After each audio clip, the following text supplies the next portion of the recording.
아멘. 네, 오늘 8월 17일 주일 예배 창세기 25장의 말씀을 가지고 저희 같이 보도록 합니다. 오늘 창세기 연속으로 계속 보고 있는 46번째 시간이고요. 이제 25장을 같이 보도록 하겠습니다. 오늘 말씀과는 상관없지만 잠깐 세상적인 얘기로 하나 말씀을 시작하려고 합니다. 제가 뉴스거리나 정치에 대해서는 별로 설교 중에 언급을 하지 않는 이유에 대해서 한번 설명을 드렸죠. 오늘은 종교 관련되어 있기 때문에 조금 한번 말씀을 드리려고 합니다. 지난주 화요일에 제가 일을 하다가 앞에 물건을 살 게 있어 잠깐 나갔는데요. 아시죠? 이번 주 날씨 계속 더웠던 거. 오후 시간이 오후 한 3시쯤 되었던 것 같아요. 부산대 지하철역 앞에 햇볕이 쨍쨍 내려지는 쪽에 이제 책상을 펴놓고 대학생처럼 보이는 애들 한 30명 정도가 이제 둘셋이 이렇게 모여서 있는 걸 보았습니다. 또 제 이 종교의 초기 발동을 해서 쟤네들은 보통 애들은 아니다. 표정과 인상착의 모든 것을 감안해 볼 때 가까이 가보니 이제 책상 위에 교리 비교라고 이렇게 펴놓고 포교 활동을 하고 있는 한국의 모든 교단들이 이단으로 인정하는 신천지 아이들이었습니다.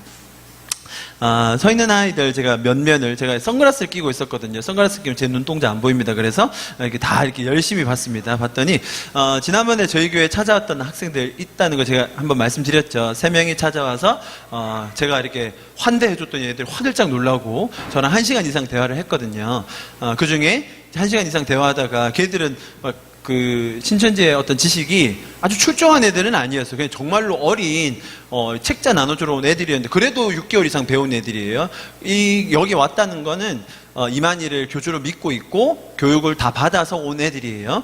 제가 숫자를 정확하게 세진 않았는데 한 30명 정도 돼 보였어요. 더 많아 보였어요. 그 더위 속에서 정말로 열심히 하는 모습들이 있어요. 얼굴이 거의 벌겋게 달아올라가지고 햇볕 때문에 그러면서 지나가는 학생들 붙들고 설문조사하고 혹시 관심 있는 애들을 책 펴놓고 설명하는 거를 봤습니다.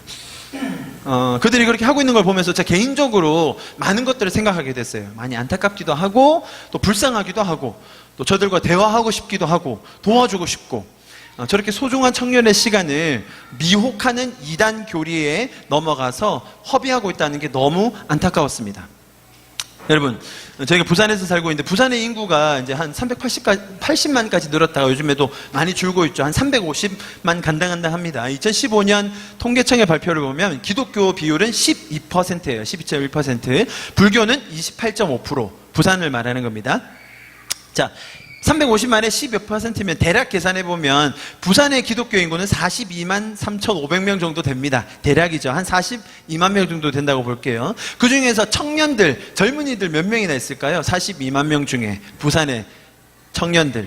교회마다 비율이 다르기 때문에 알 수 없겠죠. 대략 한 10% 정도 잡으면 되지 않겠어요? 라고 생각하시겠죠. 그러니까 교회 허리되는 청년들, 아주 큰 오산입니다. 10% 있는 교회는 거의 없고요. 청년이 없는 교회가 훨씬 많습니다. 아무래도 이 청년이라고 하면 가장 상징성 있는 게 대학생이잖아요. 통계청에서 대학생 조사는 정확하게 얘기를 해줘요. 거의 한 명도 틀림없이. 왜냐하면 등록이 다 돼 있으니까. 근데 직장생활하거나 또 다른 진로를 구하는 사람들의 숫자는 나와 있지 않기 때문에 상징적으로 제가 대학생의 숫자만 다 더해서 알아봤어요. 그랬더니 19만 2,322명이 살고 있어요. 부산에. 휴학 재적 대학원생 포함. 부산에만 대학생이 19만 2천 명 정도 살고 있습니다. 캠퍼스 단체에서 조사를 해보니까 몇 년 전에요. 캠퍼스 안에 교회를 다니는 예수님을 믿는 학생들의 비율이 어느 정도라고 여러분 알고 계시죠? 3%예요. 3%. 대한민국 캠퍼스 안에 다니는 학생들 중에 예수님을 믿는 학생은 3%. 자, 그렇다면 이런 숫자가 나오겠죠? 부산에 있는 학생들 요 숫자고 3%를 하면 부산에 있는 대학생 중에 교회를 다니는 학생은 요 정도 된다. 5,500명 정도. 요 정도예요. 자, 그런데 여기에서 말하는 이 3%는요, 교회 다니는 애들이에요. 교회 다니는 애들. 이 교회 다니는 애들 중에 매주 적어도 예배는 빠지지 않고 성경도 읽고 기도 생활도 하고 이웃도 돕고 이런 애들이 몇 % 정도 될까요? 제가 캠퍼스 사회 오래 해본 사람으로서 대략 10% 정도 된다고 보시면 됩니다. 자, 그래서 부산에 현재 오늘 주일 예배를 다 참석하면서 정말 하나님을 사랑하는 마음이 있고 이웃을 사랑하는 마음이 있는 그런 대학생은 제 생각에 약 550명 정도 될 것 같습니다. 저렇게 쯧쯧쯧쯧 나오시고 세상에 이런 얘기가 나오시죠. 이게 진짜 사실 현실이거든요. 부산에는 예수님 진짜 잘 믿고 잘 따라가는 애들이 생각보다 많이 없습니다. 예. 부산뿐만 아니라 대한민국에 그래요. 대학생들 중에 제가 좀 아주 현실적인 수치를 잡은 겁니다. 숨겨져 있는 애들 많이 있겠죠. 대학교 안 다니는 애들도 있습니다. 여러분 너무 낙담하지 마시고요. 화요일날 낮에 오후 시간 내도록 거의 제가 퇴근할 시간 6시 이후까지 걔네들이 있었으니까요. 오후 3시부터 6시 이후까지 있었으니까 30명 정도를 데리고 나와서 노방 정도를 그렇게 열심히 할 수 있는 교회 부산에 없습니다. 자, 장담컨대 없어요. 네. 근데 어떻게 신천지는 그렇게 할 수 있을까요? 제가 별로 은혜가 되는 내용이 아닌데 이 한국교회 현실과 이단단체 활동을 보면 제가 관심이 있어서 정리를 좀 해봤고 여러분과 나누고 싶은 내용이기에 좀 설명을 드렸습니다.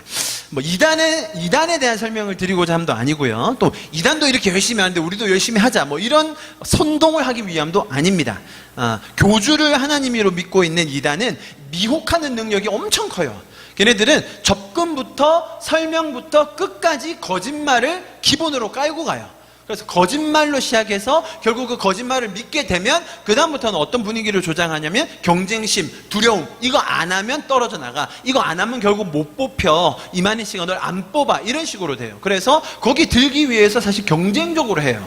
그리고 나중에는 이게 약간 이상하다 싶어도 경쟁한 게 2년이야 거의 다 왔어. 그래서 포기를 못 해요.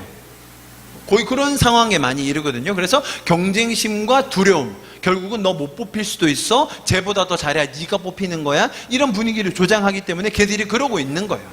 그래서 사실 교회에서는 그런 분위기를 조장하면 안 되죠. 그렇기 때문에 교회는 그렇게 할 필요가 없어요. 할 수도 없어요. 자기의 마음에 은혜가 있는 사람들이 자발적으로 하는 게 교회예요. 그죠? 누가 나가서 존나 사람 말립니까? 피켓 들고 있는 사람 훌륭하신 분들이죠. 효과는 별로 없어요, 사실. 효과는 거의 없지만 그래도 그 사람들 우리가 존중합니다. 얼마나 열정이 있으면, 기쁨이 넘치면 그렇게라도 하겠습니까? 그러나 이단은 그것을 두려움으로 몰고 가기 때문에 본받아서는 안 됩니다. 그 모습 본받아서 우리도 저렇게 하자, 그렇게 하면 안 돼요, 사실. 그럼 아이들이 더 부담되고 마음의 두려움과 비교 경쟁이 쌓이잖아요. 그죠? 여러분, 제가 이런 말씀을 드리는 이유는 오늘 우리가 이제 다시 한번 하나님의 말씀을 통해서 하나님은 어떤 분이신지, 예수 그리스도가 우리 삶에 어떤 일을 행하셨는지, 성경 인물들은 어떤 이야기를 거치며 이 자리에 와 있는지를 저희가 함께 볼 겁니다. 그리고 이 말씀을 통해 우리는 은혜를 배우고 또 누리고 나눌 것에 대해서 같이 상고하는 시간을 가질 것입니다. 부디 오늘의 말씀이 그냥 한번 지나가는 짧은 지적 유희가 아니라 하나님을 더 배우고 우리의 삶을 돌아보며 또 이웃을 향한 하나님 아버지의 마음을 배울 수 있는 귀한 시간이 되기를 간절히 축복합니다. 네, 이렇게 많은 미혹과 속임과 혼란의 시대에서 말씀으로 굳건히 서서 우리의 삶에서 승리하는 우리 식구들이 되기를 간절히 축복합니다. 네, 오늘 본문 그래서 같이 다시 한번 이제 보겠습니다. 25장의 말씀, 오늘 드디어 아브라함께서 돌아가십니다. 아유, 이제 지긋지긋하시죠? 저희가 지금 45번째 주일날만 보고 있는데 아브라함만 이제 한 20번 넘게 보고 있으니까 뭐 아주 이제 전라도 말로 징합게 보고 있습니다. 아브라함의 생애가 오늘 마무리되는데요. 11장에서 등장해서 25장까지 오는 동안에 아브라함의 스토리, 아마 여러분들 뭐 부분들 기억나실 거고 또 전체적인 흐름도 아마 대략 그림이 그려지실 겁니다. 이렇게 많은 부분이 할애되어 있는 만큼 하나님께서 그 아브라함이라는 인물과 남기신 스토리도 참 특별하다고 할 수 있을 것입니다. 그리고 후대의 사람들도 마찬가지로 아브라함에 대해서 아주 좋은 평판을 내립니다. 뭐라고 부르죠? 믿음의 조상, 믿음의 영웅, 믿음의 선조, 믿음의 시조. 이렇게 믿음과 관련된 표현에는 아브라함은 마치 하나의 아이콘으로 새겨져 있죠. 믿음의 상징처럼 여겨집니다. 비단 저희 그리스도인뿐만 아니라 유일신을 믿는 종교, 유대교, 이슬람교, 카톨릭 모두 다에게 아브라함은 구약에서 가장 위대한 인물 중에 단연 1위로 뽑히는 사람이 바로 이 아브라함입니다. 그래서 아브라함을 신앙의 위인으로 여기곤 하죠. 자, 그런데 이런 아브라함의 죽음에 대해서 성경은 어떻게 기록을 했었나요? 오늘 저희가 1절에서 10절까지 읽었습니다. 총 19절 읽었는데 그 중에 아브라함의 죽음을 직접적으로 묘사하는 7절에서 10절, 4절입니다. 4절. 이 4절밖에 되지 않아요. 그래서 아브라함은 이렇게 긴 시간을 보내고 하나님과 스토리를 다 쌓았는데 결국 그의 죽음에 대해서는 4절로 아주 간단하게 기록하고 끝을 맺습니다. 사실 사람이 평가받는 것은 그의 죽음에서 어떤 모습을 보이는가, 어떤 평가가 내려지는가가 참 중요할 텐데 성경은 아브라함의 죽음에 대해서는 아주 간단하게 다루고 넘어가는 것을 볼 수 있어요. 이 정도 믿음의 영웅을 보내는 길이 좀 초라하게 느껴지기도 합니다. 여러분은 아까 읽으시면서 어떤 생각을 하셨는지 모르겠네요. 그리고 마지막에 그의 아내가 죽었을 때 구했던 그 굴에 아브라함이 장사되는 것을 끝으로 아브라함의 생애는 이제 기록이 맞춰집니다. 자, 여러분, 성경에는 아브라함의 업적을 기리는 기념비, 그의 삶을 담아놓은 추모관, 그의 발자취를 기록한 자서전 등 아브라함을 기억하고 아브라함을 기리고 추모했다는 일을 했다는 기록이 전혀 없습니다. 이게 중요합니다. 성경은 아브라함에 대한 기념, 추모, 자서전 등이 없다는 거예요. 비단 아브라함만 그런 것이 아니라 이것이 성경에 나오는 모든 인물들에 대한 일관된 성경의 관점이라는 거죠. 성경의 인물들이 죽었을 때 어떤 관점으로 성경이 그것을 다루는가, 여기에는 의미가 있고 메시지가 있다는 거지요. 성경에 다양한 인물들이 있죠. 여기 보시면 제가 구약에 나온 인물들 중에 그래도 아주 혁혁한 공을 세우고 아주 위대한 업적을 남겼던 인물들의 죽음이 묘사된 장면을 몇 구절 찾아와 봤습니다. 자, 밑줄 그은 장면 보시면 여러분들 누군지 아시겠죠? 첫 번째, 엄청난 기근으로 주변 모든 나라를 절체절명의 위기의 순간으로 몰아넣었을 때, 그때 하나님의 지혜로 그 난국을 이겨낸 요셉. 와, 요셉이 죽으면 하나님도 이 위기를 넘기기가 쉽지 않으셨겠는데요? 아닙니까? 그런데 성경은 어떻게 기록하고 있는지 한번 보시고요, 눈으로. 또 그 많은 이스라엘 백성을 출애굽, 여러분 그 출애굽이 쉬운 일이 아닙니다. 이 땡볕 날씨예요. 그 수백만 명 사람들 데리고 불평이 얼마나 심한데 그 불평 와중에 그 인자함으로, 그 리더십으로 그 이스라엘 백성을 출애굽시킨 모세. 모세가 죽으면 그 다음 어떻게 돼요? 이 백성들은 누구의 리더십을 따라가야 되는 거죠? 하나님이 감당하실 수 있을까요? 자, 모세의 리더십을 이어받아 가나안 정복, 가나안으로 들어갔는데 혁혁한 공을 이루어낸 여호수아가 죽으면 이스라엘 백성들은 리더가 없이 방황하지 않을까요? 또 누굽니까? 이스라엘 왕 중의 왕, 다윗이야말로 하나님의 나라를 이 땅에 임하게 하고 또 스스로 막 성전을 지어겠다는 그런 스스로의 그 미션이 있었잖아요. 자, 그런데 그가 죽었으니 이제는 왕조도 끝나고 하나님을 따르는 사람도 없고 하나님의 나라의 확정도 그쳐지는 것이 아닐까요?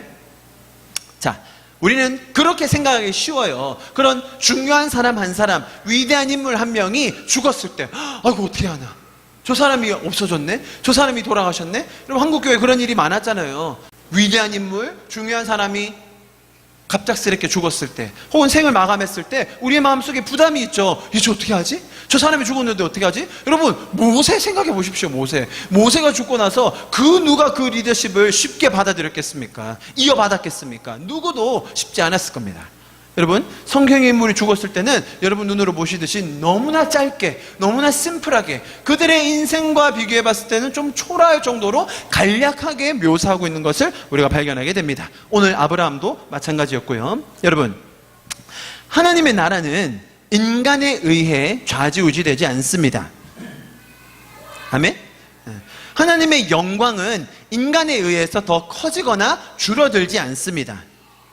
이해하셨나요? 오히려 하나님께서는 그분께서 가지신 그 무한한 영광을 저희 인간과 함께 나누기를 원하세요. 이해하셨죠? 다시 한번 잘 들어보세요. 그 영광스러운 사역에 우리가 동참할 수 있는 특권을 주신 거예요. 여러분, 이 개념이 아주 중요합니다. 제가 예를 한번 들어볼게요. 아주 쉬운 이해가 된 예인데요. 자, 교수님이 한 분 계세요. 공대 교수님인데 노벨상을 타셨어요. 노벨상. 노벨상이 어떤 상인지 잘 아시죠? 노벨상의 상금이 10억이 조금 넘고요. 그 10억은 아무것도 아니에요. 노벨상 타고 나면 교수로 뭐 이렇게 대부분 교수님들이니까 어디 강연을 간다든지 뭐 이런 컨퍼런스에 가면 대부분 그 강연료가 5천만 원에서 1억. 노벨상 한번 탔다 이러면, 그러니까 뭐 10억은 그냥 껌이고요. 그 다음부터는 뭐 난리도 아니죠. 자, 노벨상을 탄 교수님이 계신데, 자, 학부생이 와가지고 그 교수님한테 얘기하는 거예요. 교수님, 이번에 교수님 연구하신 거 참 대단하셨어요. 너무 잘하셨어요. 와, 여기서 이렇게 어떻게 넘어가셨죠? 정말 잘하셨어요. 자, 교수가 뭐라고 생각할까요? 그래, 알았어. 학부생이. 교수님은 이미 노벨상의 영광에 충만하세요. 자, 학부생이 와가지고 아무리 뭐라고 얘기한다 한들 그 영광이 더 커지나요? 그 영광이, 그 학부생이 막 그 사람을 욕하고 막 비판하고 막 크리틱한다 한들 그 교수님의 영광이 줄어드나요? 아니죠. 자, 반대로 생각해보세요. 반대로. 이 학부생은 아무것도 몰라요. 그 교수님이 생물학이라고 칩시다. 그 생물학에 대해서 잘 몰라요. 그런데 교수님이 갑자기 그 학생을 불렀어요. 야, 너 나랑 이번에 프로젝트 같이 하자. 이번에 이 프로젝트는 노벨상 받은 사람 한 4명 정도 모여. 그래서 너 그냥 이름만 올리고 같이 해봐. 너 진짜 재밌을 거야. 많이 배울 거야. 그리고 나는 장담하는데 네가 앞으로 나보다 더 큰 사람이 될 거야. 걔는 아무것도 모르는데 신입생인데. 자, 이러면 어떻게 돼요? 그 교수가 가진 영광이 누구한테 가죠? 얘는 지금 횡재한 거죠. 졸지에 은혜를 입은 거죠. 자, 이게 성경에서 말하는 은혜예요. 은혜. 은혜와 영광의 개념이라는 거예요. 우리는 하나님께 영광을 막 보태드리려고 애쓰거든요. 우리가 하나님께 영광을 보태드리지 않으면 그분의 영광이 줄어들 거라고 생각해요. 아닙니다. 그분은 영광이 충만하세요. 그 영광이 충만하신 거를 우리에게 나눠주려고 애쓰시는 게 하나님이에요. 우리가 그 영광을 쟁취하고 더하고 빼는 게 아니라 우리가 아무리 뭘 한다고 한들 그 영광은 그대로 계세요. 무한하십니다. 그 무한하신 영광의 그 특권을 우리에게 주신 게 하나님이에요. 이해하셨죠? 자, 제가 그렇게 설명하고 다시 제가 지금 적었던 문장을 읽어드릴게요. 하나님의 나라는 인간에 의해 좌지우지되지 않습니다. 이렇게 들으면 조금 오해하실 수도 있고 우리 아무 할 일이 없다는 게 그게 아니라 그 영광을 우리에게 동참할 수 있도록 특권을 주신다는 거죠. 그러니까 우리에 의해 좌지우지 되진 않아요. 다음 문장. 하나님의 영광은 인간에 의해서 더 커지거나 줄어들지 않아요. 좀 이해가 더 되시죠? 이제 노벨상과 학부생 이렇게 딱 하니까. 다음. 오히려 하나님께서는 그분께서 가지신 무한한 영광을 저희 인간과 함께 나누기를 원하세요. 그게 하나님이세요. 그리고 그 영광스러운 사역에 동참할 수 있는 특권을 우리에게 주신 거예요. 그렇기 때문에 성경에서는, 잘 보세요. 그렇기 때문에 성경에서는 인간을 강조할 필요가 없어요. 그 프로젝트가 끝났어요. 그리고 나서 이제 그 프로젝트 끝나고 정말 좋은 성과가 나와서 또 한번 네이처지나 이렇게 한번 딱 났어요. 그랬더니 도대체 이 연구를 누가 했냐고. 당연히 교수님들이 하셨죠. 다 하진 않았겠지만 근데 이 학부생이 있네. 학부생이 누구지? 학부생 얘가 한 일이 뭐지? 그래서 학부생을 연구하고 학부생 인생을 조사하고 학부생의 그 성과를 조사할까요? 해봤자 뭐 있겠어요. 걔는 그냥 시다발이 했겠죠. 그냥 복사하고 그냥 커피 타드리고 했겠죠. 근데 굳이 걔 인생을 막 추적해가지고 걔 인생에 막 자서를 적고 기념비를 세울까요? 그럴 필요가 없다는 거예요. 아브라함이 그렇다는 겁니다. 아브라함은 하나님 때문에 은혜를 입은 사람입니다. 하나님 때문에 그 영광에 동참할 수 있었던 사람이에요. 아브라함의 이름이 커질 이유가 없다는 겁니다. 이해하시겠죠? 그래서 잘 보세요. 자, 이게 지금 아브라함의 죽음에서 우리가 받을 수 있는 메시지인데 우리의 삶에서 인간을 의존할 필요가 없다는 거예요. 하나님의 일은 하나님이 하십니다. 우리의 삶을 주관하시는 분은 하나님이십니다. 그래서 우리는 인생에서 평안할 수 있으며 그분을 신뢰하고 그분의 인도를 따라 살 수 있는 것입니다. 그럼 잘 보세요. 똑같은 일을 하더라도요. 똑같은 외형적으로는 똑같은 일을 하고 있는데 아주 큰 차이가 날 수 있어요. 보세요. 주의 나라 확장을 위해서 열심을 내는 사람이 있어요. 아까 피켓 들었던 분이라고 생각해 볼게요. 정말로 그냥 온 힘을 다해서 열심을 내고 계세요. 너무나 좋은 일입니다. 그런데 그분의 마음속에 예를 들어보는 거예요. 한편으로는 내가 이 일을 어떻게든 감당해내야지, 어떻게든 이 일을 내가 이루어내야지, 그리고 행여라도 내가 이 일을 열심히 하시면 촛대가 옮겨갈까봐, 그런 얘기 많이, 촛대로 옮겨가실까봐 그 두려움에 열심으로 부담으로 하는 분이 계세요. 그런 분 많이 계시죠? 주변에 많이 아시죠? 자, 이런 분이 있는데 이분들은 항상 노심초사해요. 불안해요.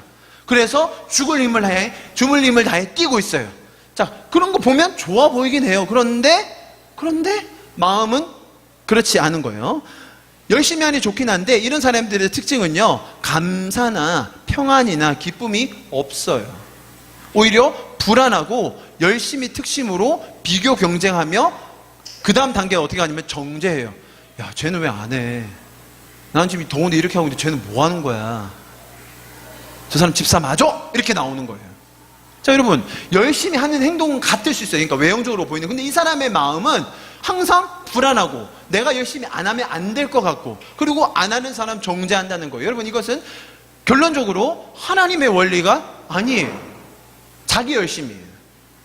이해하셨죠? 그러면서 마지막 멘트를 이렇게 쐐기를 박죠. 나중에 천국 가서 보자. 응? 내가 너보다 훨씬 좋은 집에 살 거야. 자, 이거는 성경의 메시지가 아닙니다. 근데 여러분 의외로 많은 사람들이 이렇게 살아요. 사실 제가 앞에 설명드린 이런 하나님의 영광과 은혜의 원리를 아는 사람은 어떤 마음이 들어야 정상이냐면 하나님의 영광에 동참할 수 있다는 사실 자체가 너무 감사하고 감격스럽고 몸둘 바를 모르고 기쁜 거예요. 그리고 옆에 사람이 그 영광을 경험하지 못하고 있을 때, 세상 염려에 빠져 있을 때, 막 욕심으로 세상을 살고 있고 야망에 쩔어 있을 때, 그러면 사람이 괴롭거든요. 외롭거든요. 힘들거든요. 그런 사람을 보면, 야, 여기 좋은 게 있어. 야, 이거 너무 재밌어. 이거 너무 신나. 이거 정말 가치 있는 일이야. 너 같이 해볼래? 잘 못하겠어? 내가 도와줄게. 여러분, 이게 하나님의 원리인 거죠. 외형적으로는 같겠죠. 그죠? 이 사람들 피켓 들고 나갈 수 있어요. 막 기뻐가지고 사람들 동참시키고 싶어서. 근데 여러분 피켓 들고 계신 분들 대부분 표정이 어떻던가요? 거의 전자 아니던가요? 내가 이거 하다 죽지 그냥. 그럼 그거 안 하셔도 돼요. 그렇게 억울하시면. 힘드시면 안 하셔도 됩니다. 제 말의 맥락이 뭔지 아시겠죠? 이걸 또 이 부분만 잘라서 들으시면 안 되고요. 우리가 성경적인 원리로 어떻게 사역을 할 것인가 아브라함의 죽음을 통해 다시 보고 있습니다. 하나님의 교회는 하나님이 세우십니다. 지금 이 자리에 계신 분들 또 많은 분들이 교회를 세우시고 교회를 위해 섬기시고 일하시는 건 너무나 잘 알고 있고 많은 분들의 수고를 통해 헌신을 통해 교회가 세워지는 것 부정할 수 없습니다. 그러나 그런 사람이 있었기 때문에 이 일이 가능했다라는 그런 사고가 항상 문제를 일으킵니다. 그래서 교회는 하나님이 세우시고 하나님이 이루어 가십니다. 하나님의 일은 하나님이 하십니다. 마찬가지로 우리의 삶도 하나님이 인도하십니다. 사람을 의존할 필요가 없다는 것을 우리가 성경의 인물의 죽음들을 통해서 배울 수 있다는 것이죠. 우리가 교회의 이 목적과 존재 이유를 잘 기억해야 됩니다. 우리는 하나님을 떠났다가 죄인된 상태로 이 죄된 세상에서 하나님이 주시는 참된 기쁨과 의미를 모른 채 살아가던 사람들이었습니다. 그런데 이제는 하나님을 알고 그분과 교제하고 그분의 마음을 알아서 그분의 뜻과 계획을 누리며 나눌 수 있는 자들이 되었어요. 우리가 할 수 있는 만큼 하나님께서 은혜를 주신 거에 대해서 깨닫는 만큼 하나님께서 인도해 주시는 대로 그 기쁨으로 따라가는 것으로 충분합니다. 여러분, 우리의 이름을 더 멀리 내고 더 높은 성을 쌓고 더 영향력이 있어지는 그 인간의 노력은 우리가 의지적으로 지양해야 합니다.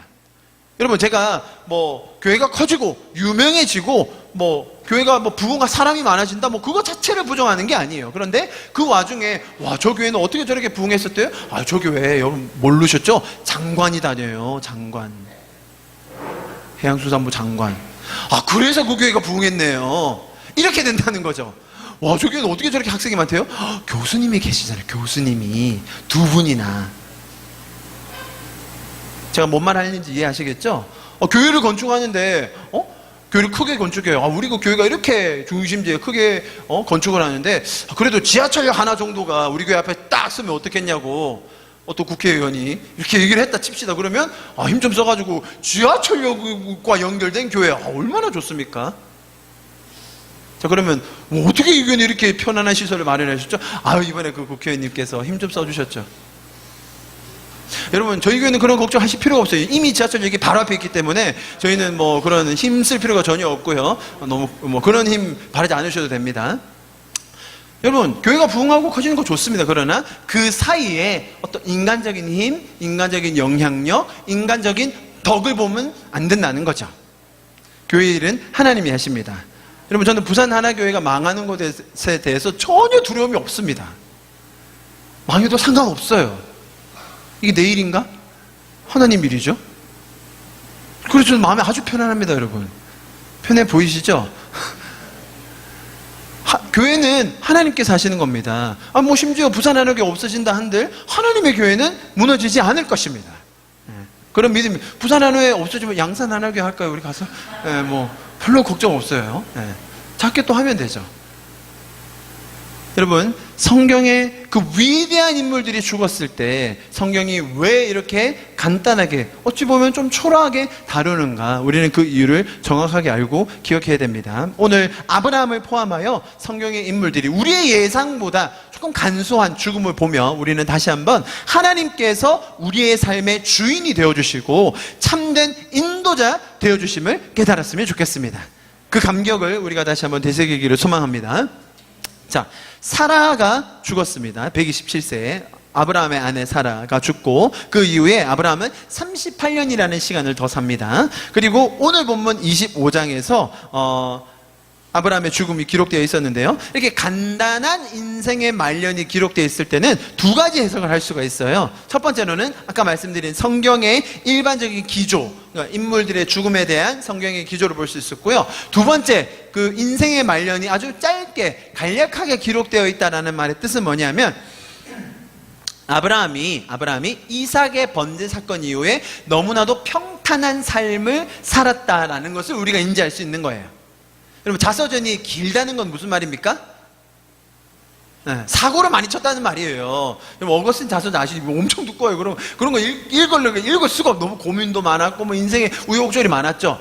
예수님 잘 믿고 평안하게 잘 살았더라, 한 문장 끝날 수 있어요. 그렇지 않습니까?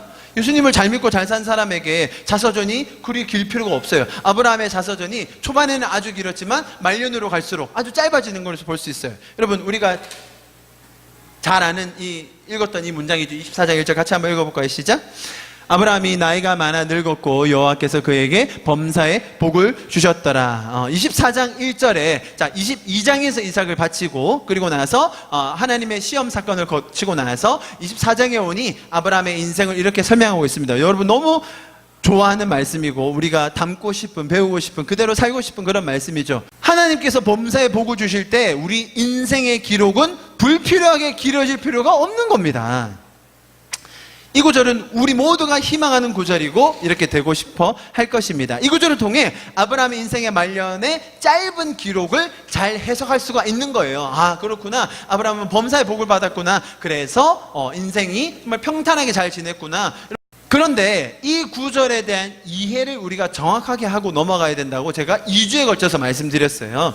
이런 구절이, 자, 24장 1절인데 22장에 이삭을 바친 사건 때문에 그 명령을 잘 통과해서 시험을 잘 패스해서 받은 상급이다, 아니면 그 시험을 잘 통과했기 때문에 받은 축복이다 라고 생각하면 안 된다고 말씀을 드렸어요. 자, 오히려 이것은 하나님에 대한 확신을, 자, 그 시험을 통해서 아브라함이 얻은 거예요. 이삭을 바치는 시험, 하나님이 아브라함을 시험하사라는 말은 하나님이 얘가 통과하나 못하나 시험해봐서 패스, fail 나누는 게 아니라, 아브라함이 아직 자신의 믿음을 모르고 있을 때에, 너 아브라함아, 지금 나랑 이렇게 관계를 맺어서 지금 믿음이 좋아졌어, 너 지금 나랑 가까워졌어, 네가 날 많이 알게 되었어 라고 아브라함이 더 깨닫게 만드는 게 시험이라는 것이죠. 성경에 나온 시험의 정의를 이렇게 말씀드렸어요. 자, 그래서 스스로 확증을 얻은 그 시험을 거친 아브라함의 인생에 나타나는 자연스러운 결과가 이거다라는 거예요.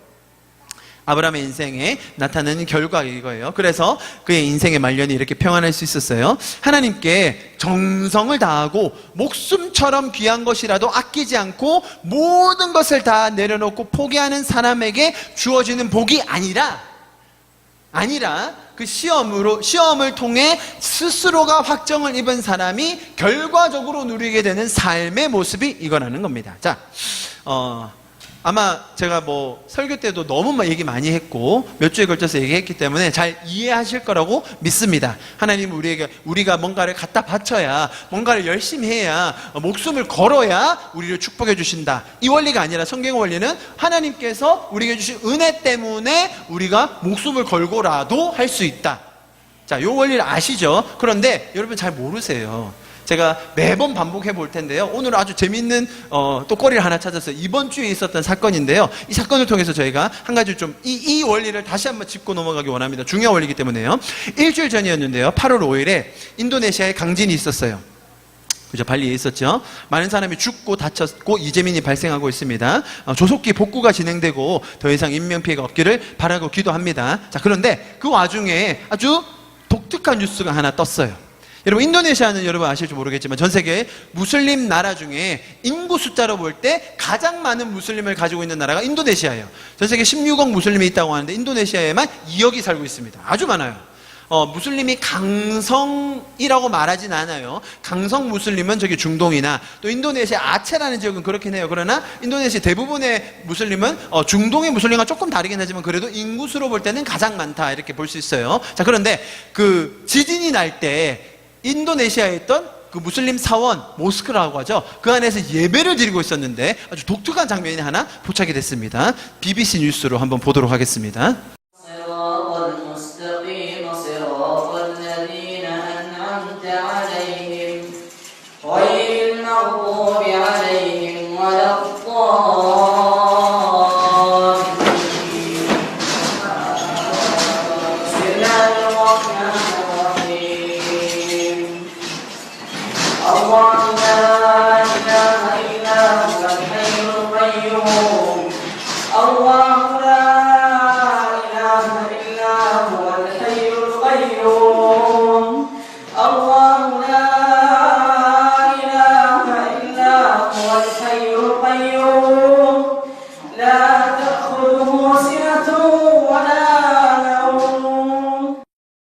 이 이맘이 아주 칭찬을 많이 받았고 그리고 인도네시아에서 거의 스타가 됐어요. 거의 스타가 돼가지고 막 인터뷰 다니고 지금 그러고 있는 상황입니다. 자, 그 이유는 뭘까요? 이 사람의 특출난 신앙심 때문입니다. 목숨은 하나님께 달려있다라고 고백하는 거죠. 그러니 나는 죽던 살던 간에 예배를 드릴 것이다. 자, 표면상으로는 메시지가 아주 좋아 보입니다. 그리고 아마 몇몇 목사님들께서 우리 교회 목사님들께서 아마 이 장면을 보시면 맞아, 나도 저렇게 예배의 자리에 목숨을 걸고 지켜야지, 그래야 하나님의 임재가 임하고 영광이 나타날 거야 라고 적용하실 분들도 생겨날 것으로 제가 개인적으로 추정하고 있습니다. 자, 여러분 어떻게 생각하십니까? 이 사람은 뛰어난 믿음을 소유했기 때문에 칭찬을 받아야 할까요? 아니면 그게 뭐 어떤 예식이건 간에 그것을 집도하고 진행하는 리더로서 재난 상황에 올바로 대처하지 못한 것으로 질책을 받아야 할까요? 제 의도를 아시겠죠? 여러분, 사원 외부에도 카메라가 있었거든요. 거긴 정말 심했어요. 막 흔들리니까 사람들이 막 뛰쳐나와요. 우르르 막 몰려나가고, 나가자마자 바로 그 자리 위에 있던 이거 뭐 건물의 벽이 큰 돌이 우두두 떨어져가지고 막 큰 사고가 날 뻔했어요. 여러분, 이 사원 안에 기도실에서 예배실에서 돌멩이가 위에서 안 떨어져서 사람이 안 죽었으니 망정이지, 만약에 죽었다면 어떻겠습니까? 뭐 이맘이야 뭐 자기가 뭐 순교했다고 뭐 이렇게 예쁘게 꾸며서 얘기할 수 있겠지만 거기 있는 사람들도 그렇게 다 죽어야만 합니까? 아니죠. 여러분, 앞에 있는 사람이 그런 재난 순간에 사람들을 잘 인도해서 피난시키는 거는 상식입니다. 상식. 자, 우리 지진 났을 때 대피 요령 뭔지 알고 있죠? 어떻게 해야 됩니까? 제일 처음에 뭘 해야 돼요? 책상 밑으로 들어가야 돼요. 근데 우리 교회 책상은 이렇게 튼튼하지 않거든요. 들어갈 자리가 없어요. 그래서 안 들어가시는 게 좋을 것 같고요. 맞아요. 먼저는 책상 밑으로 들어가야 되는데 책상 밑으로 들어가는 이유는 건물이 흔들리면 위에 물건이 떨어집니다. 그래서 맞으면 안 되니까 먼저 들어가고, 자, 흔들림이 잠깐 멈췄을 경우 그 다음 어떻게 해야 되죠? 네? 딱딱한 걸 머리 위에 받치고 밖으로 나가야죠. 자, 여기는 3층이니까 1층으로 내려갈 때 계단으로 내려갈까요? 엘리베이터로 내려갈까요? 계단으로 내려가야 되죠. 우리 어린이들도 잘 알고 있어요, 여러분. 계단으로 내려가셔야 됩니다. 엘리베이터 타시면 안 됩니다. 그리고 나가기 전에 해야 될 기술, 나가기 전에 뭘 차단시키면 좋은데? 전기, 또 하나 더. 가스, 그렇죠. 불, 맞아요. 전기와 가스를 차단시키고 나가면 됩니다. 여러분, 상식 중에 상식입니다. 지진, 여러분, 제가 만약에 설교 중에 지진이 나면 저는 바로 애들 데리러 갈 겁니다. 여러분 신경 안 쓸 거니까 알아서 탈출하세요. 제가 뭐 설교로 계속 한다든지 뭐 찬양 들으면 치고 그런 거 전혀 생각 안 하셔야 됩니다. 아시겠죠? 지진이 나면 대피해야 됩니다. 여러분, 대피. 이해하시겠죠? 여러분, 그런데 왜 이 이맘은 왜 이런 상식들을 전혀 행하지 않은 채 계속 예배에 전념했을까요? 여러분, 우리가 그 이맘의 깊은 뜻을 다 알 수는 없지만 제가 그래도 이슬람의 교리를 잘 알고 있고 이슬람처럼 행위로 공덕으로 구원을 받는 종교의 습성을 이해한다면 이 행동을 충분히 해석할 수 있어요. 그게 뭡니까? 하나님은 이런 극적인 상황에서도, 목숨을 걸어야 되는 상황에서도 그분을 예배하고 그분을 찾는 사람을 구하신다. 그리고 그런 사람이 하나님께 영광을 올려드리는 것이며, 하나님은 이런 한 사람으로 기뻐하시고 그 사람을 통해 세상을 바꾸기 원하신다. 좀 많이 들어본 것 같은 말인데, 그죠? 제가 간단히 적어봤습니다. 자, 이런 말을 보통 어디에서 많이 하죠? 교회에서 많이 하는데, 교회에서. 자, 여러분, 목숨 걸고 예배하는 거 문자 그대로 한 사람 이맘 아닙니까? 이맘? 목숨 걸고 이처럼 목숨 걸고 예배할 수 있으세요, 여러분?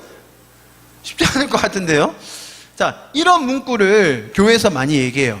하나님은 예배에 목숨을 걸고 예배를 지켜내는 사람을 사랑하실까요? 예배를 드릴 수 없는 상황이라도 목숨을 걸고서라도 예배를 사수하고 예배를 지켜내는 사람을 하나님은 사랑하실까요? 그리고 그렇게 목숨을 걸고 예배를 지켜내는 사람을 통해 이 세상을 바꾸시고 그를 사용하셔서 이 세대를 변화시키실까요? 그럼 제가 이 문구를 제가 의도적으로 막 지어낸 게 아니고요.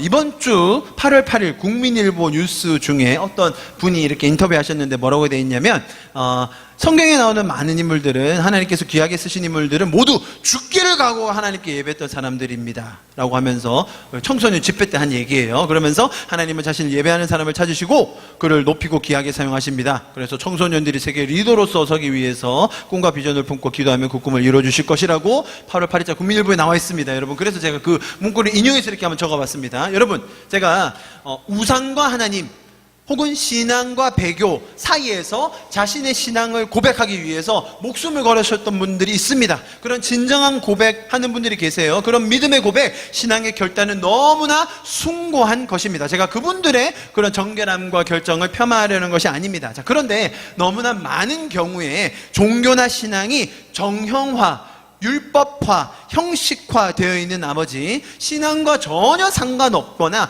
혹은 그러지 않아야 되는 상황에서도 그런 의무나 형식을 강조하여 사람들의 믿음을 평가하려는 경향이 있다는 거예요.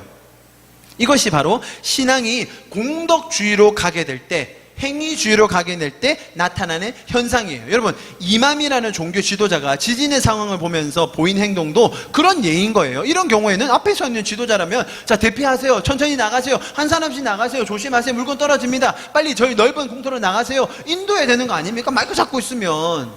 네? 당연한 거예요, 여러분. 자, 그런데 이 사람은 너무나도 신실하게 특출난 믿음으로 생명은 하나님께 달려있어, 뭐 당신이 죽든 말든 인샬라, 내가 인도하든 안 인도하든, 그런 고집하에 끝까지 기도문을 외우고 있었어요. 자, 여러분, 생명은 하나님께 달려있다라고 하는 그분의 주장은 맞아요. 그렇지만 매우 잘못된 종교의 양상이 심겨져 있는 것을 볼 수 있어요. 하나님은 그렇게 목숨을 걸고 예배하는 자들을 더 예뻐하시고 더 귀하게 여기신다고 믿기 때문이에요. 그렇게 했을 때 결국, 자, 그렇게 목숨을 걸고 뭔가 신앙을 지켜내고 했을 때 하나님은 나를 더 인정하시고 상급을 더 많이 주시고 나를 더 귀하게 쓰신다. 그렇게 했을 때 그런 신앙의 믿음이 들어있는 거예요. 여러분, 기독교에도 이런 믿음이 너무나 많이 퍼져 있죠. 다시 말씀드리지만 이 이맘의 마음을 우리가 100% 이해할 수는 없어요. 제가 뭐 그 사람과 대화해본 게 아니기 때문에. 그래서 함부로 평가할 수는 없지만 일반적으로 행해지고 있는 이 종교라는 이름의 횡포, 강요를 바로잡아야 할 필요가 있기에 제가 다시 한번 강조를 드리는 거예요. 자, 예배에 목숨을 걸어야 하나님이 그 사람을 높이시나요? 목숨을 걸고 예배할 자들을 하나님은 찾고 계시고 그 사람들을 통해서만 이 사회를 바꾸시나요? 그럼 앞뒤가 안 맞는 게 너무 많아요. 정말로 성경의 인물들은 목숨을 걸고 예배했기 때문에 그들은 하나님께 인정받았고 그 사람들을 통해서 하나님의 역사를 이루셨나요? 질문해 보아야 됩니다. 제가 성경에서 찾은 대답은 NO입니다. 그들이 목숨을 걸고 예배했기 때문에 그들이 세상을 바꿨다고요?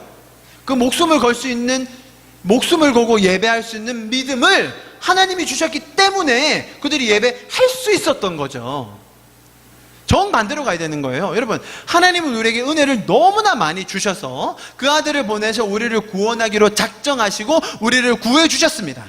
그래서 그 구원의 은혜, 하나님께서 우리에게 주신 은혜는 그 무엇과도 바꿀 수 없는 고귀한 가치입니다. 우리가 그것을 먼저 알고 깨닫고 누리고 살고 있기 때문에 우리의 삶에서의 이 은혜는 세상이 줄 수 있는 어떠한 가치보다, 세상에서 주는 어떠한 그런 중요한 것들보다 더 귀하며 우리가 목숨을 걸고서라도 지켜낼 수 있게 된 자들이 바로 저와 여러분입니다.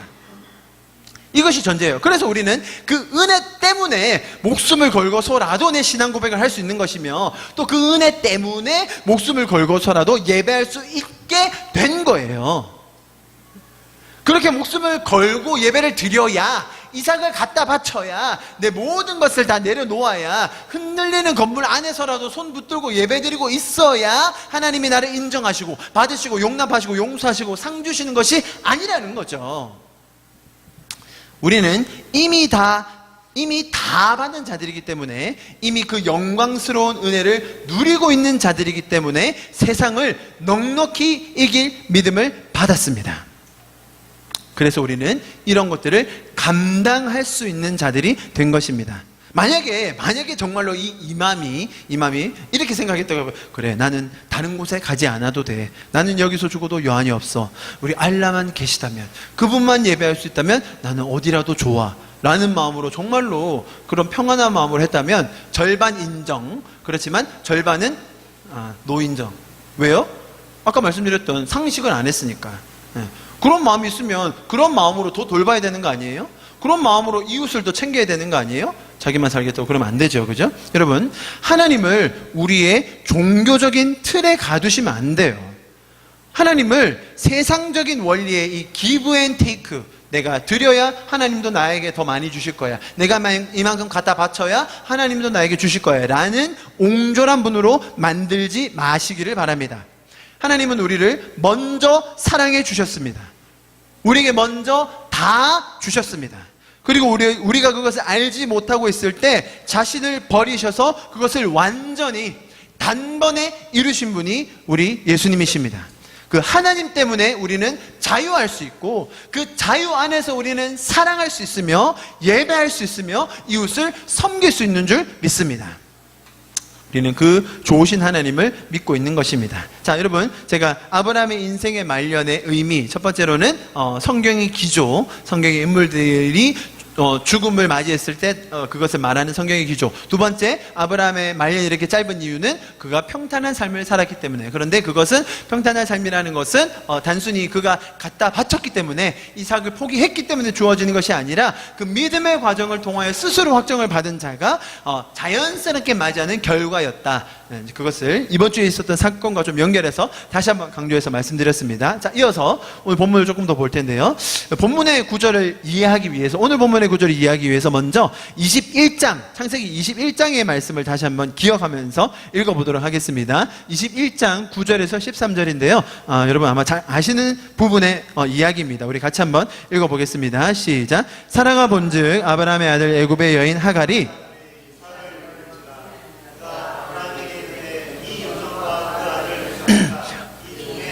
내 아들 이삭과 함께 기업을 얻지 못하리라 하므로, 아브라함이 하나님이 사라가 내게 이른 말을 다 들으라. 이삭에게서 나는 자라야 내 씨라 부를 것임이니라. 그러나 여종의 아들도 내 씨니 내가 그로 한 민족을 이루게 하리라 하신지라. 아브라함이 하갈 사이에서 난 이스마엘을 사라의 질투시기 때문에 내쫓아 보냈던 일이죠. 기억하시죠? 그죠? 그러니까 처음 낳았던 이스마엘이 있었고, 이삭을 낳자 이제 사라가 사실 여기서 제가 여러 번 설명드렸습니다. 놀리는지라, 뭐 학대했다, 성경의 여러 제가 번역본들 원문까지 비교해서 설명드렸죠. 노른 거예요. 그냥 학대한 거 아닙니다. 괴롭힌 거 아니에요. 그냥 같이 놀았어요. 그 노는 모습을 보고 사라가 시기한 건 뭐였죠? 기업을 얻지 못하게, 혹시 유산을 같이 받을까봐 그래서 쫓아낸 거예요. 사라의 그 안방마님의 시기 질투 때문에 이스마엘을 쫓아내야 됐습니다. 누가 쫓아냈어요? 아브라함이 쫓아낸 거예요. 첫 아들, 여러분 나이 들어서 낳은 이 이스마엘을 아무리 서자라고 한들 자기가 거의 지금 열 몇 살 될 때까지 키운 아들을 내쫓는 게 쉬웠겠습니까? 아브라함 인생에 사실 엄청난 충격과 수치로 남아있는 사건이에요. 이 사건은. 제가 아브라함이라는 사람을 설명하고 묘사할 때 여러 번 줏대 없고 리더십 없고 인정머리 없는 사람으로 소개했었어요. 그 대표적인 사건이 바로 이 사건이었어요. 이스마엘을 쫓아냈던. 사실 미리 교통정리를 하고 이런 사건이 왜 안 일어나겠습니까? 당연히 서자와 자기 친자식과 첩과 아내가 있는데 그러면 관계가 복잡해질 수밖에 없죠. 그 상황을 미리 파악하고 교통정리를 해줬어야죠. 그죠? 그렇지 못했던 아브라함의 리더십의 부재, 또 그냥 이 말을 한다고 쫓아보내야만 했던 상황의 줏대 없음, 이런 것들을 제가 여러 번 설명드렸었습니다. 그리고 아브라함은 이 일에 대한 후회가 엄청나게 컸을 거예요. 뭐 서자니까 그냥 뭐 하나님의 약속이 아니니까 쉽게 쫓아보냈다고요? 절대 그럴 리가 없어요. 자, 여러분, 그런데 오늘 본문, 자, 이건 21장이었습니다. 21장에 이랬던 아브라함이 오늘 25장에 어떻게 바뀌었는지가 나와요. 여러분 아까 읽으시면서 보셨나요? 아주 재밌는 구절이 나옵니다. 한번 보실게요. 6절 같이 한번 읽어볼까요? 시작. 자기 서자들에게도 재산을 나누어 주어 생전에 그들로 하여금 자기 아들 이삭을 떠나 동방 곧 동쪽 땅으로 가게 하였더라. 여러분, 아브라함이 사라가 죽고 나서 후처를 맞이합니다. 그두라라는 또 후처를 맞이하는데요. 후처로부터 아들 몇 명을 낳았다고요? 장장 6명을 낳습니다. 사라가 죽은 이후에 38년을 사는데요. 그 사라가 죽은 이후에 후첩을 맞이하고 그 후처로부터 6명의 아들을 더 낳아요. 자, 이게 생리적으로 지금 아브라함이 나이가 너무 많은데 가능한가라는 것 때문에 그두라라는 후첩을 사실은 앞에서 맞이했는데 이거를 기록상 순서상 뒤에 적었다라는 학자도 있고요. 아니면 근데 대부분의 학자들이 이게 순서상으로 봐요. 하나님이 육체를 회복시켜 주셔서 이삭을 낳게 했고 그 이후로도 계속 힘이 있어서 6명을 더 낳았다라고 보는 게 맞는 것 같아요. 제가 봐도. 그래서 그두라는 후첩으로 6명을 더 낳게 됩니다. 보세요. 지금 이게 족보가 아주 꼬여요. 제가 그래서 이렇게 지도를 저 혼자 그려봤는데 이게 설명하기 되게 보세요. 아브라함이 이삭을 낳았죠. 이삭이 몇 살에 결혼했냐면요. 38살 때, 그러니까는, 이삭이 38살 때, 그러면 아브라함이 138세잖아요? 아브라함보다 사라가 10살 어리거든요. 127세 죽었어요. 그때 이삭은 38살이에요. 결혼하는 거 못 보고 죽었어요. 사라가. 아쉬워. 그런데 하려다가 안 했는데. 아무튼, 그래가지고 이삭이 몇 살에 결혼하냐면 40살에 결혼을 해요. 이삭이. 몇 살에 야곱과 에서를 낳는 줄 아세요? 60살에 나와요. 되게 늦게 나와요. 60살에 나왔으면 이때 아브라함의 나이 몇 살이에요? 160살, 100세 이상을 낳았으니까 160살. 자, 그러면 지금 160살쯤 되었으면 그두라랑 지금 아이들을 낳았을까요? 안 낳았을까요? 그건 몰라요. 왜냐하면 몇 살 터울로 낳았는지 뭐 언제 낳았지 그건 알 수가 없어요. 만약에 160살 때부터 시작해서 아들을 낳았다 뭐 그러면 좀 할 말이 없는데 그러진 않았을 것 같아요. 아무래도 그두라랑 결혼하자마자 후처를 맞이하자마자 아들을 낳았을 것이고 후로 갈수록 덜 낳았을 거다라고 상식적으로 생각해 볼 수 있으니까 아무래도 그두라랑 아들을 낳아서 지금 계속 기르고 있고 그 와중에 이제 아브라함 죽기 15년 전쯤에 야곱과 에서가 낳은 거예요. 자, 그러면 야곱과 에서와 그두라의 아들과는 관계가 뭐죠? 제가 계산해보니까 삼촌이에요. 삼촌이고. 자, 그리고 이삭과 그두라가 낳은 아들들은 무슨 관계예요? 의복 형제인 거죠. 그죠? 새엄마의 자식들이니까 나이 차이가 많이 나겠지만. 그러니까 이제 지금 족보가요. 삼촌인데 동갑이고 의복 형제인데 자녀들 버리고 지금 그런 상황인 거예요. 뭐라고 부르죠? 이런 거를? 콩가루 집안 뭐 이런 건데 아주 복잡한 상황입니다. 아주 복잡한 상황. 자, 그런데 이 구절에서 저희가 배워야 하는 것은 뭐냐면 사실 우리가 지금 생각하면 이건 뭐 말도 안 되는 집안이다라고 하지만 당시 대가족 제도 모든 친족들이 같이 살았고 마을을 이루고 살았던 것을 생각하면 큰 문제는 아닙니다. 그리고 아브라함이 후처를 맞이했다는 것에 대해서 하느님이 일부 다처제를 허용하는 것이 아니에요. 그런 건 아니에요. 그냥 아브라함이 스스로 선택해서 한 거예요. 성경이 그것을 인정하는 바는 아닙니다. 자, 그런 거 다 차치하고 이런 복잡한 상황에 있었어요. 누가 서자인지 동갑인데 뭐 삼촌이고 뭐 형제고 뭐 아무튼 복잡합니다. 자, 이런 상황에서 이삭은 야곱과 에서를 낳았고 그두라가 6명의 아들을 낳아 있어요. 자, 이 상황에서 아브라함이 리더십을 발휘해요. 어떻게 해요? 이삭에게 자기 재산을 물려주고 거기서 그치는 것이 아니라 그두라가 낳은 6명의 아들에게도 재산을 다 나눠줘요. 그러고 나서 어떻게 합니까? 얘들아, 저기 땅이 있다. 저기 가서 살아라. 이제부터는 우리 따로 떨어져서 땅을 분배해서 각자 살아라. 그리고 너무 지혜로운 것 아닙니까? 이랬어야 되는 거죠. 이스마엘 때도 재산을 줘서 저쪽에 가서 이제 따로 살자. 너도 충분히 컸고 너 혼자 살 수 있다. 이제부터는 재산을 줄 테니까 너도 거기서 마을을 이루고 살아라. 그러면 모두 해결되는 거 아닙니까? 그리고 종종 연락하고 급한 일이 있을 때 서로 돕고 그러면 되는 거예요. 이게 지혜의 일치인데 아브라함이 이스마엘 때 그렇게 못했었던 거죠. 근데 아브라함이 변화했다는 겁니다. 드디어 이제 아브라함의 리더십이 한번 발휘되는 거죠. 그 6명 아들, 여러분, 당시의 관례로는, 당시의 관습으로는 서자들에게는 어떤 유산, 유업도 물려주지 않습니다. 물려줄 필요가 없어요. 네. 아시겠죠? 그러니까 부모의 마음에 따라 줄 수도 있지만 당연히 안 주는 것이 관행, 관례였습니다. 그런데 아브라함은 그 관례를 깨고 사람들이 다 하는 그것을 깨고 6명의 아들을 돌봤던 거죠. 여러분, 아브라함이요 6명의 아들만 돌본 게 아니었어요. 누구도 돌봤는지 아세요? 이스마엘도 돌봤어요. 제가 이 말씀을, 그러니까 제가 이스마엘을 버린 거에 대해서 후회하고 안타까워했다는 게 사실 이유가 있어요. 그게 뭐냐면 보세요. 성경에 나오면 오늘 구절에 나와요. 오늘 구절 8절 9절 같이 한번 읽어보겠습니다. 시작. 그의 나이가 높고 늙어서 아브라함이 나이가 든 겁니다. 기운이 나여 죽고 자기 열조에게로 돌아가매 그의 아들이 누구와 누구요? 이삭과 이스마엘이. 지금 둘이가 뭐 하는 거예요? 장례를 치르는 거예요. 여러분 한번 생각해 보세요. 이스마엘이 그렇게 쫓겨났어요. 그리고 거의 죽을 뻔했잖아요. 거의 다 죽어가고 있을 때 하갈이 내 자식이 죽는 거 못 보겠다고 막 넋놓아 울었잖아요. 그때 천사가 도와줬잖아요. 물 먹어서 살게 해줬잖아요. 자, 그리고 나서 아마 살 수 있게 되었을 거예요. 우물가를 발견하고 그 이후로 아브라함은 이스마엘을 계속 도왔을 거예요. 만약에 그렇지 않았다면 아브라함이 죽는 날은 이스마엘에게는 어떤 날이겠어요? 복수의 날. 오늘 드디어 저 집안 내가 다 망가뜨리리라. 그러지 않았겠어요? 전쟁을 선포했을 겁니다. 이스마엘이 이삭을 보면 치가 떨리고 이가 갈리고 저 집안 다 말살시키는 것이 자기의 목표였을 겁니다. 그런데 이스마엘은 그렇게 하지 않고 아브라함의 장례를 이삭과 함께 치러요. 그리고 이것은 세상적인 상식으로 볼 때는 가능하지가 않은 일입니다. 분명히 아브라함이 오늘 장면에서 본 것처럼 이스마엘을 돌봤을 겁니다. 그래서 하나님의 은혜로 또 아브라함의 도움으로 지금까지 같이 지내온 이스마엘과 이삭이 연합하는 순간이에요. 아버지의 장례라는 그런 슬픈 일이 있었지만 그것을 같이 장례를 집도하는 얼마나 의미가 있는 일입니까? 그죠? 우리가 여기에서 아브라함의 지혜를 다시 한번 볼 수 있는 거예요. 여러분, 세상적으로 이렇게 전혀 가능해 보이지 않았던 이 일이 아브라함의 인생의 말년에, 그죠? 지혜와 리더십과 하나님이 주신 은혜로 모든 것이 평탄하게 진행되는 것을 보며 우리가 아브라함의 인생을 너무 잘 알고 있기에 지금까지 25장까지 오면서 아브라함이 했던 일들을 너무나 잘 알고 있기에 하나님께서 변화시키신 아브라함을 보며 우리는 함께 감격할 수 있는 것입니다. 여러분, 우리의 인생도 이럴 수 있기를 간절히 소망합니다.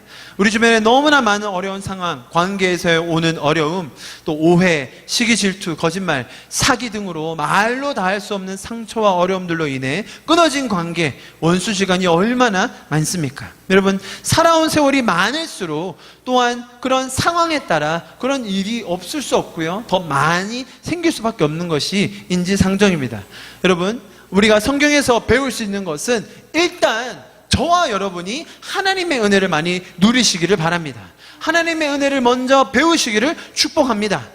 그래서 그 배운 은혜로, 우리가 누린 은혜로 사람들을 대할 수 있기를 간절히 바랍니다. 여러분, 교회는요 단순히 일주일에 한 번 와서 말씀 좀 듣고 신앙생활 하면서 그냥 막연한 사후세계에 대해서 그냥 위안을 얻는, 두려움을 극복하는 정도 천국 티켓을 짜는 곳이 아닙니다. 여러분, 신앙은 정말로 실제적이며 인생을 바꾸며 관계를 회복시키는 것입니다. 우리가 아브라함의 인생을 보면 그것을 배울 수 있는 겁니다. 아브라함의 인생에서 관계가 제대로 갔던 적 없습니다. 심지어 자기 와이프도 다 속이고 거짓말하고 자기 가족도 못 챙기는 아주 리더십 없는, 인정머리 없는, 줏대 없는 사람이 아브라함이었습니다. 그런데 아브라함의 말년이 어떻게 되고 있습니까? 너무나 평안하게, 또 후처로부터 자식들도 모두 다 평안하게 살 수 있도록, 심지어 원수지간일 수밖에 없었던 그 이스마엘조차도 장례식에 함께 와서 참여할 수 있는 이런 복, 여러분, 이런 복 누리시기를 간절히 축복합니다. 우리의 삶의 관점, 우리의 삶의 모습, 우리의 삶의 감정과 태도가 바뀔 수 있는 것이 바로 이 성경이며 신앙이라고 저는 믿습니다. 우리 인생의 고비마다, 위기마다, 그리고 매일의 삶에서 하나님의 원리로 인하여, 그분의 은혜로 인하여 우리가 승리하고 주님의 은혜를 누리며 그 영광에 동참할 수 있기를 간절히 축복하고 기도합니다. 그리고 이러한 은혜의 간증들이 여러분 주변에도 흘러갈 수 있기를 간절히 기도하겠습니다. 우리 오늘 말씀을 좀 마무리하고 같이 기도하며 예배를 마쳤으면 좋겠는데요. 오늘 제가 좀 크게 세 가지 정도 이야기해 드렸습니다. 아브라함의 죽음을 보며 성경에 나오는 이 인물들의 죽음에 대한 묘사를 보며 하나님이 하신다. 하나님께서 이루십니다. 그리고 하나님의 영광은 우리에 의해 좌지우지 되지 않습니다. 그러나 하나님께서 그분의 무한한 영광을 우리에게 주기 원하시는 거예요. 그 특권을 우리에게 주기 원하시는 거예요. 그 특권 때문에 누리는 것이 너무 감격스럽고 기뻐서 우리도 같이 나누기 원하는 것이죠. 여러분, 그것이 신앙생활입니다. 신앙에 순서가 있는 겁니다. 이삭을 갖다 바쳐야, 우리의 모든 것을 내려놓아야, 내 모든 것을 헌신해야 하나님이 나를 인정하신다? 아니에요. 여러분, 모든 것을 다 내려놓을 수 있는 사람, 그 사람 안에는 하나님이 이미 주신 은혜, 구원의 감격, 하나님과의 그 놀라운 스토리가 있었기 때문에 그것을 내려놓았는데 내려놓은 것도 모르는 상황이 되는 거죠. 내려놓지 않으면 크리스찬이 아닌 거다, 포기하지 않으면 성숙하지 않은 거다, 그게 아니라 하나님은 우리가 성숙할 수 있도록, 우리가 하나님의 거룩한 하나님의 그리스도인 신부로 단장될 수 있도록 하나님이 도우시고 하나님이 인도해 주시고 하나님이 은혜를 먼저 주시는 것입니다. 그것으로 나타나는 결과가 아브라함의 삶에서 봤던 그 평탄한 인생, 하나님이 매사에 범사에 복을 주시더라라는 것이죠. 여러분, 이 신앙의 순서를 우리가 꼭 기억해야 됩니다. 마지막으로 아브라함의 인생의 말년에 너무나 많은 복잡한, 얽히고 설켜있던 어려운 관계들이 정말로 평화롭게 평탄하게 해결되는 것을 봅니다. 여러분, 우리의 삶 속에서도 여러분 관계가 얼마나 쉽지 않습니다. 그죠? 관계 때문에 힘들고, 관계 때문에 어렵고, 관계 때문에 속 썩고, 그럴 때가 너무나 많은데, 여러분, 그 와중에 하나님께서 지혜를 주실 것을 믿습니다. 하나님께서 은혜를 주실 것을 기대합니다. 그것을 통하여 우리의 삶 가운데도, 비록 우리가 아직 인생의 말년은 아니지만, 그래도 여러분 인생의 매 순간순간마다 그 지혜와 그 하나님의 은혜를 통하여 하나님의 그 복된 평탄함을 누리는 저와 여러분 되기를 간절히 기도합니다. 우리 시간 마지막으로 기도하고 예배를 마칠 텐데요. 기도하실 때 그렇게 기도합시다. 주님, 하느님이 하십니다. 하나님께서 역사하십니다. 우리가 인간을 기대하지 않겠습니다. 인간의 어떠함을 바라보지 않겠습니다. 하나님께서 하실 것을 우리가 기대합니다. 하나님께서 일하실 것을 우리가 바라봅니다. 우리가 연약하고 우리가 죄 가운데 있을 때에도 하나님께서 일하실 것입니다.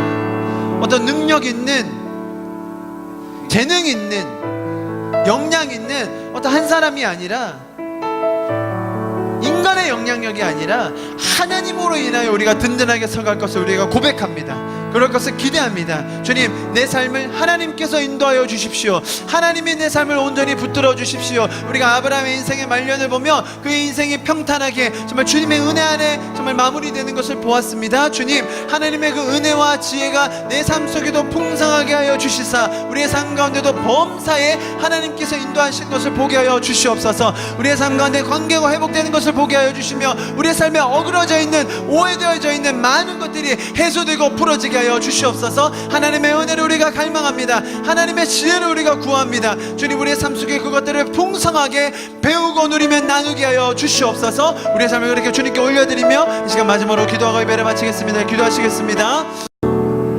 주 예수보다 귀한 것은 없네. 주 예수보다 더 값진 것은 없네. 날 위해 죽으신 주 바꿀 수 없네. 세상 자랑 즐거움 이길 수 없네. 주 예수보다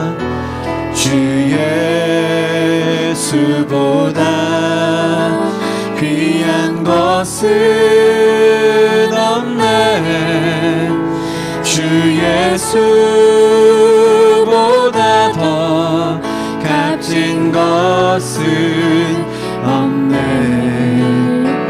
날 위해 죽으신 주 바꿀 수 없네. 세상 자랑 즐거움 비길 수 없네.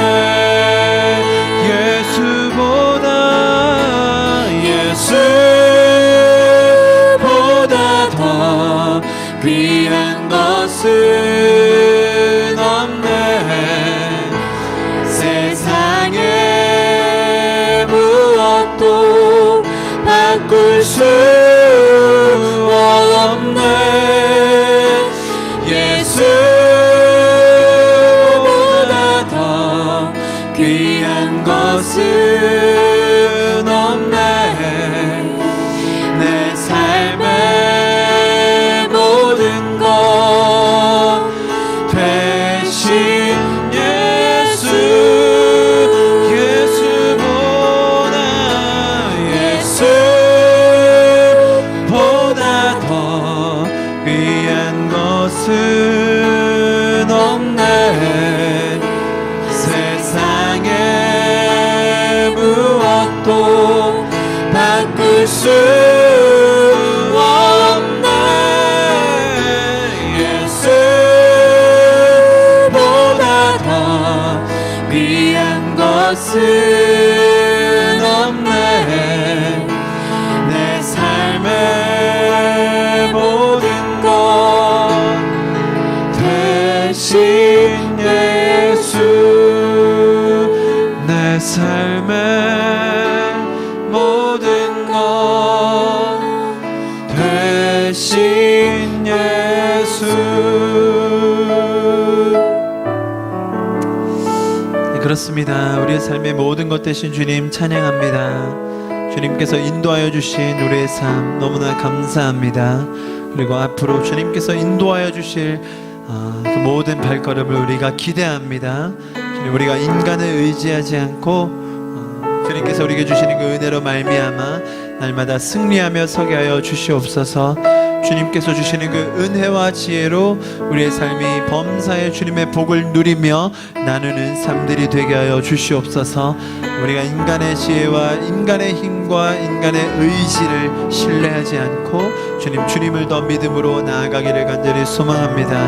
우리가 아브라함의 죽음을 보며 아브라함 한 사람이 없어졌으므로 우리가 당황하는 것이 아니라 하나님께서 서 계심을 함께 보았습니다. 하나님을 더 신뢰하며 나아가는 우리와 우리 교회 되게 하여 주시옵소서. 우리의 가정과 우리의 교회와 우리의 나라를 날마다 그렇게 굳건하게 세워주실 주님을 기대합니다. 감사드리며 예수 그리스도 이름으로 함께 기도하였습니다. 아멘.